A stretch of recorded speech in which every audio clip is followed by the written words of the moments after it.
مقاصدنا واغفر لنا ما مضى يا واسع الكرم يا ربي بالمصطفى بلغ مقاصدنا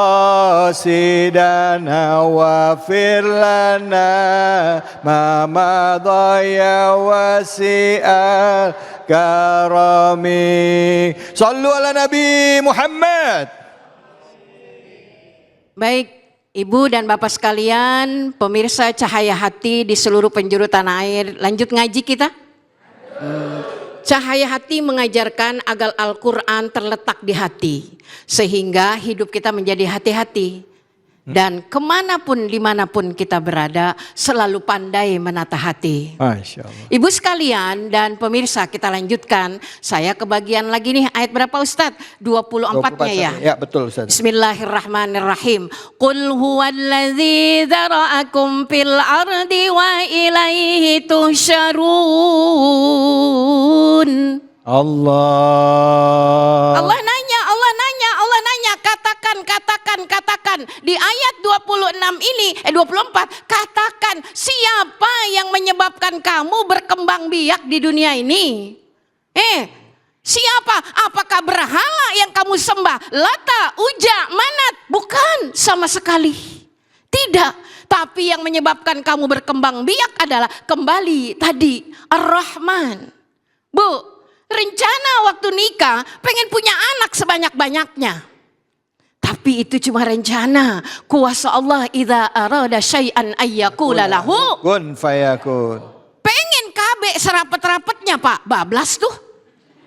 Begitu kan kasusnya. Kenapa? Karena urusan berencana hak manusia, kehendak punya Allah. Nggak usah alay, nggak usah lebay. Dikasih lagi berarti Allah masih percaya pada kita.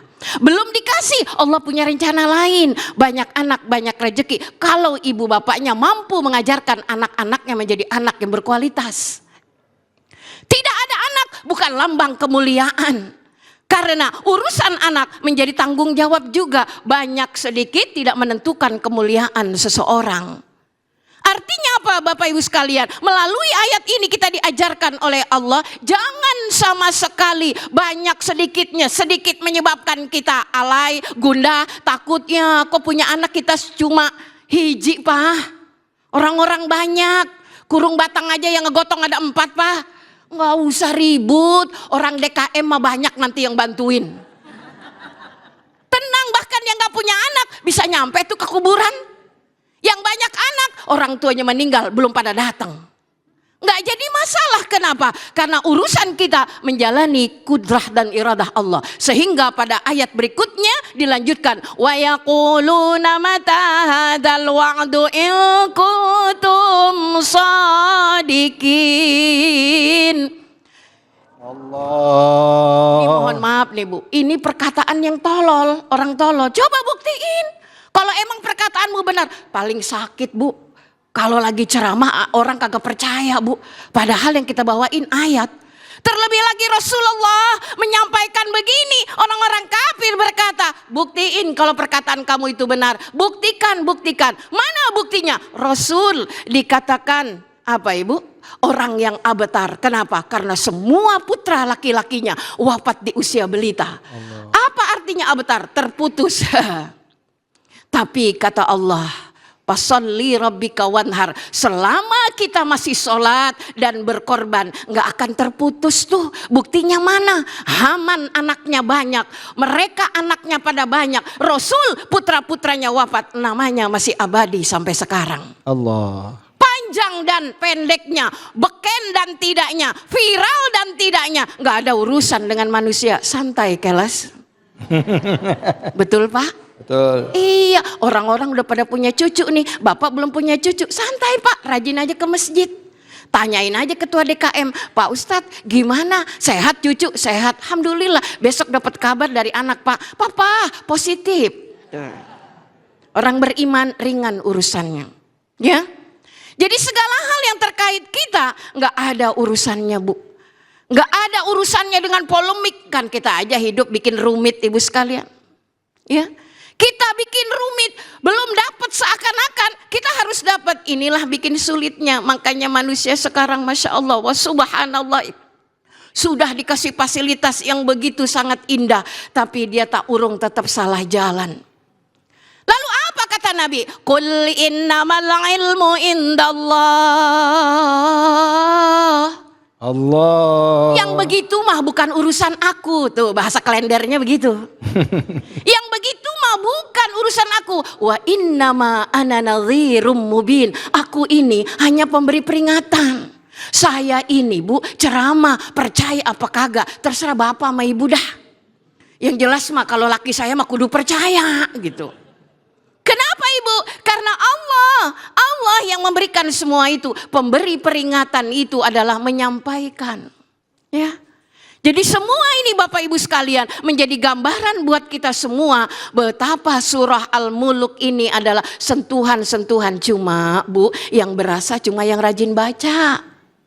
Bu, pesan kagak bakalan nyampe kalau kagak dibaca Bu. Lah besti WA dari jam 6 kagak dibaca-baca. Pantesan nungguin kagak ketemu-ketemu. Karena WA-nya gak dibaca. Al-Quran pun demikian. Gak ikra Ibu. Maka sekarang perlombaannya adalah lebih banyak baca Quran apa banyak WA. Iya. Tidur Bapak. Waspada ini. Bercahayanya wajah istri ada dua kemungkinan Pak. Kemungkinan karena baca surah Al-Muluk. Kemungkinan HP digenggam sampai pules. Waspada Pak. Jadi kalau bapak-bapak ditanya, alhamdulillah Ustazah sejak ngaji wajah istri makin glowing. Mana orang tidur glowing ya Bapak Ibu? Kenapa? Karena memang HP-nya nggak dimatiin. Jadi satu niat buat kita Bapak Ibu sekalian. Ibrah besar dari surah Al-Muluk ini. Ayo kita giat. Al-Muluk itu artinya raja. Raja di dunia kecil. Bentar lagi juga lengser Bu. Ya, Raja Namrud, Raja Firaun, semuanya hanya akan menjadi catatan. Tapi raja di atas raja, Maliki Yaumiddin, Allah Subhanahu wa Ta'ala nggak akan pernah meninggalkan rakyatnya, nggak akan pernah berhenti berbagi, dan nggak akan pernah bangkrut sampai kapanpun. Wallahu alam. Ila liqa. Assalamualaikum warahmatullahi wabarakatuh. Waalaikumsalam warahmatullahi wabarakatuh. Bu, Pak. Memang kalau kita ngikutin semua perintah Allah, insya Allah hidup kita bahagia dan tenang. Ya Bu ya. Ya, kita taat, kita disuruh sedekah, ikutin sedekah. Bayar zakat, ikutin bayar zakat. Sholat, kita ikutin sholat. Karena sholat, zakat, sodako yang kita kerjakan itu buat diri kita sendiri. Bukan buat Allah sebenarnya. Pahalanya kita yang ngerasain. Betul apa betul? Nah sekarang udah dijelasin tadi sama Ustazah tentang surah Al-Muluk. Siapa lagi yang mau nanya angkat tangannya? Silakan. Ibu silakan. Nama dan pertanyaannya. Oh, kirain yang nanya Bapak. Saya udah kepedean. Bismillahirrahmanirrahim. Assalamualaikum warahmatullahi wabarakatuh. Waalaikumsalam warahmatullahi wabarakatuh. Nama saya Emi dari Majelis Taklim Nurul Qalbi. Mau bertanya nih, kita ini kan hidup berasal dari Allah ya. Dan kita kembali juga kepada Allah. Nah kita pengennya bagaimana caranya supaya kita terhindar dari kesombongan-kesombongan dan lebih siap untuk menghadapi akhirat nanti. Sekian, terima kasih. Wassalamualaikum warahmatullahi wabarakatuh. Waalaikumsalam warahmatullahi wabarakatuh. Ibu Emi. Iya Ibu Emi. Dua kata. Ingat mati. Ya. Iya, saya nih Pak. Kalau lagi cemberut sama suami, inget mati, mesem. Saya nggak mau jenazah saya nanti dilihat sama jamaah. Ustaz Jayati cemberut. Maka saya maafkan suami, lentur hati, inget mati. Sombong, mohon maaf Bapak Ibu sekalian. Siapa yang terkaya di kota ini, di kampung ini? Mohon maaf, AI sudah berkembang, internet makin canggih. Tapi saya belum nemu kurung batang pakai remote. Orang kaya mungkin gak mau digotong sama orang DKM karena dia gak pernah ke masjid, tahu diri, malu.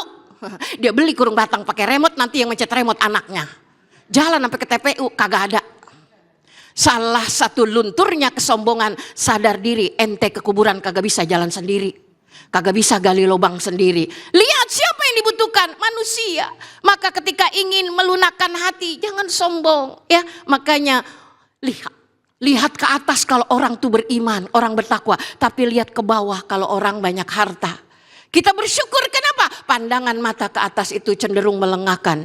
Bisa kejeblos lubang, bisa kepaduk ibu. Tapi ketika kita merunduk ke bawah, insya Allah kita selamat. Kunci yang kedua ibu yang dirahmati Allah. Ya, jangan lupa siapa kita ini. Siapa kita ini? Buat apa kita diciptakan oleh Allah? Apakah kita mau masuk dalam golongan iblis? Padahal komitmen kita tiap sholat Bapak Ibu ini harus dijaga. Kul inna sholati wa nusuki wa mahyaya Wa mati lillahi rabbil alamin. Itu kalau saya ngomong perjanjian primordial. Nanti Allah akan tanya, mana yang kamu katakan sholatku, hidup ibadahku, hidupku, matiku hanya untukmu ya Rabb. Tapi kenapa dulu kita berjanji sama suami sehidup semati, padahal kita meninggal dia kagak ngikut.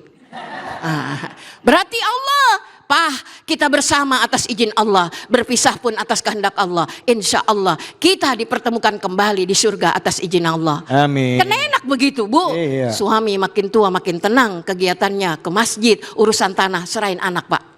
Yang penting kita hidup dengan pensiunan, tenang udah hidup kita. Mari menua bersama menuju surga bareng-bareng. Amin. Ya Rabbal Alamin. Ya Allah, makasih banyak Ustazah Yati. Bu, Pak, memang paling enak kalau hidup ini udah kita serahkan kepada Allah dan merasa diri kita bukan siapa-siapa. Betul ya Bu ya? Saya mau nanya sama Ustazah nih Ustazah, tapi nanti boleh dijawab ya. Ini ngomong karena temanya tentang kesombongan. Ya, apa yang harus kita lakukan pada saat menghadapi orang-orang yang sombong yang ada di sekitar kita? Boleh nggak sih saya balas sombong? Nah gitu. Kadang-kadang, oh kenapa lo kok sombong sama dia? Habis gue orang kayak gitu emang harus disombongin. Nah, boleh nggak begitu? Sedangkan Allah kan membenci orang sombong.